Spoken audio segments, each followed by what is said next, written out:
Praise the Lord, everybody. అందరికీ కూడా praise the lord. Really happy to be here and overwhelmed with all the love that you've been showing to our Father. మరి మా తండ్రి గారికి మీరు చూపిస్తున్న ప్రేమను బట్టి మేము ఎంతగానో మరి సంతోషిస్తున్నాం. I just want to share few common things that I realized as I was sitting here between how my dad lived and how men and women lived in the Bible. కాబట్టి ఇక్కడ కూర్చుని నేను వింటూ ఉంటుండగా మరి మా తండ్రి గారు ఏ విధంగా జీవించారో, మరి బైబిల్ గ్రంథంలో మరి పురుషులు స్త్రీలు ఏ విధంగా జీవించారో కొన్ని విషయాలు నేను పంచుకోవాలనుకుంటున్నాను. Yeah, so there are 7 instances. మరి 7 సందర్భాలు ఉన్నాయి.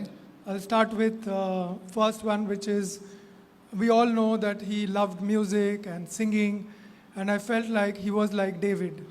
మరి మొట్టమొదటిది ఏంటంటే మరి మన తండ్రి గారు మరి సంగీతమును మరి వాయిద్యాలను ప్రేమించేవాడు. అంటే ఆయన మరి దావీదు వలె ఉన్నాడు. But I wanted to share like how he was as a biological father to us and how that part of it we experienced. మరి మాకు శారీరకమైన భౌతికమైన తండ్రిగా ఉన్నాడు. మరి దానిని మేము అనుభవించామని పంచుకుంటున్నాను. So when we were growing up, మరి మేము ఎదుగుతూ ఉంటున్న సమయంలో we used to sleep to his harmonium. మరి ఆయన హార్మోనియం వాయిస్తున్న సమయంలో మేము నిద్రపోయేవారం. And when we woke up, that was our alarm clock. మరి మేము నిద్ర లేచే సమయంలో కూడా ఆ హార్మోనియం ఆ శబ్దమే మాకు అలారంగా ఉండేది. Sunday afternoons after church, we used to all sit and just play instruments and he would lead the singing. మరి ఆదివారము సాయంకాల సమయంలో మేమందరం కూడా కలిసి మరి పాటలు పాడుతూ వాయిద్యాలు వాయించేవారు. మా తండ్రి గారే మరి నడిపించేవారు. The second instance is from the life of Jonathan. మరి రెండవ సందర్భము యోనాతాను జీవితము నుంచి. As a father, he was also a great friend. మరి తండ్రిగా మాత్రమే కాకుండా గొప్ప స్నేహితుడుగా కూడా ఉన్నారు. And we could open to him about just about everything. మరి ఏ విషయం గురించైనా మా తండ్రి గారితో మేము పంచుకునేవారం. And share a lot of secrets. మరి అనేక రహస్యాలు కూడా చెప్పుకునేవారం. And he would keep them for life. మరి జీవితాంతం వరకు కూడా తన వద్దే ఉంచుకునేవారు. He would also have a lot of jokes between us. మరి మా మధ్య కూడా మరి ఎన్నో మేము సరదాగా నవ్వుకునేవారం, జోకులు వేసుకునేవారం. He was indeed a great friend. ఆయన ఎంతో గొప్ప స్నేహితుడుగా కూడా ఉన్నారు. Thirdly, he was like Mary. మూడవదిగా మరియ వలె ఉన్నాడు. He used to sit at the feet of Jesus. యేసు పాదముల యొద్ద కూర్చునేవాడు. Every morning when I used to go to college, I used to see him sitting at his study table, reading Word of God, waiting before going to work. మరి ప్రతి ఉదయకాలం నేను కాలేజ్కి వెళ్తున్న సమయంలో మరి స్టడీ టేబుల్ దగ్గర కూర్చొని ఆయన పనికి వెళ్ళేదానికంటే ముందు ఆయన దేవుని వాక్యమును ధ్యానించేవాడు.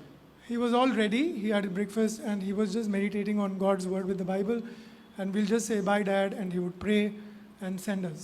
మరి ఆయన బ్రేక్ఫాస్ట్ చేసిన తర్వాత సిద్ధంగా ఉండేవారు. అయితే మేము మమ్మల్ని ప్రార్థించి మరి మేము బాయ్ అని చెప్పి మమ్మల్ని పంపించేవాడు. Of course, he used to always say, seek ye first the kingdom of God and his righteousness. ఆయన ఎల్లప్పుడూ కూడా చెప్పిన విషయం ఏంటంటే మొదట దేవుని రాజ్యమును ఆయన నీతిని వెదకుడి అని చెప్పాడు. He lived by example. ఆయన మాదిరికరమైన జీవితమును జీవించాడు. Fourthly, he lived like Abraham. నాలుగవదిగా అబ్రహాం వలె జీవించాడు. We all know like how he left his job and he came to God's work even while we were all studying. మరి మేమందరం చదువుకుంటున్న సమయంలో ఆయన తన ఉద్యోగమును విడిచిపెట్టి ఏ విధంగా దేవుని సేవకు వచ్చాడో మనకందరికీ తెలుసు. There are many instances of how he lived by faith. అనేక సందర్భాలు ఉన్నాయి మరి విశ్వాసము ద్వారా జీవించాడు. And one instance was my brother Danny wanted to give college fees, and the fees was about 1600. మరి ఒక సందర్భంలో నా సహోదరుడు డానీ మరి కాలేజ్ ఫీజు చెల్లించాలనుకుంటున్నాడు. ఆ fees 1600. And next day an envelope arrived with the same amount. మరి మరుసటి దినమున ఒక ఎన్వలప్ లో మరి అదే అమౌంట్ తో నాకు ఇచ్చాడు. Fifthly, he lived like Jesus also. ఐదవదిగా యేసు ప్రభువు వలె కూడా జీవించాడు. He had that righteous anger. మరి ఆయన మరి నీతి కలిగిన వాడిగా ఉన్నాడు. No, he used to be, we all know how he was very disciplined, and he was disciplining and also angry. మరి ఆయన ఎంతో మరి క్రమశిక్షణ రహితంగా ఉండేవాడు. అంతేకాకుండా క్రమశిక్షణతో ఉండేవాడు. మరి క్రమశిక్షణ మాత్రమే కాదు, ఎంతో కోపోద్రేకంగా కూడా ఉండేవాడు. And he did not spare the rod at home either. మరి ఎప్పుడు కూడా మరి బెత్తమును వాడే విషయంలో ఎప్పుడు కూడా వెనకాడలేదు. Yeah. Once I remember I was very late when I was much younger.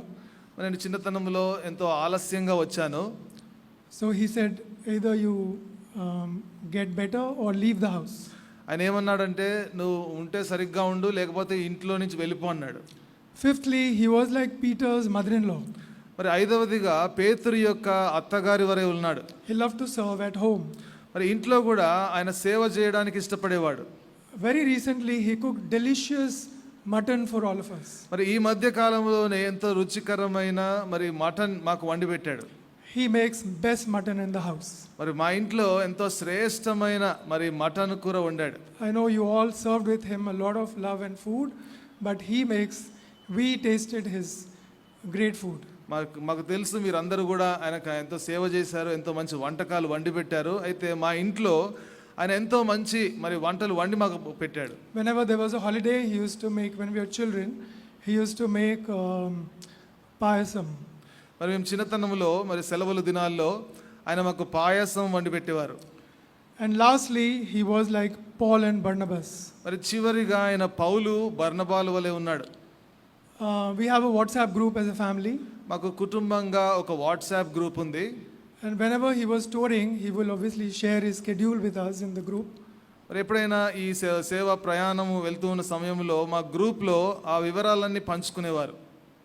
And seeing his health, మరి ఆయన ఆరోగ్యం చూసినప్పుడు he had a pacemaker, he had diabetes, and his knees were giving away. He could not walk properly. మరి ఆయనకి diabetes వ్యాధి ఉంది, మరి face maker ఉంది, అంతేకాకుండా మోకాల నొప్పులు ఉన్నాయి, సరిగ్గా నడవలేని స్థితిలో ఉన్నారు. So we all used to advise him, Dad, don't go, just take rest. మరి మేము చెప్పేవారము, డాడీ మరి బయటకు వెళ్ళకండి, విశ్రాంతి తీసుకోండి అని చెప్పేవారం. And we would all grumble that he will not listen to anybody. మరి ఆయన మేమందరం సనిగేవారం కానీ ఆయన ఎవరి మాట వినేవారు కాదు. And he told us that Paul and Barnabas, after serving the Lord, they went back and checked how the believers were in those churches. ఆయన ఏం చెప్పాడంటే, పౌలు బర్నబాలు సేవ ముగించిన తర్వాత మరలా స్థానిక సంఘానికి వెళ్ళి ఆ సంఘములో ఉండే విశ్వాసులు ఏ విధంగా ఉన్నారో ఆయన చూసుకునేవారు అని మాకు చెప్పేవాడు. Indeed, like the apostles, మరి అపోస్తుల వలె he also hazarded his life. తన జీవితాన్ని కూడా పణంగా పెట్టాడు. Thank you so much for this opportunity. ఈ అవకాశం ఇచ్చినందుకు మీకు ఎంతో ధన్యవాదాలు. సహోడు ఇమ్మాన్యుయల్ జేసీరావు గారికి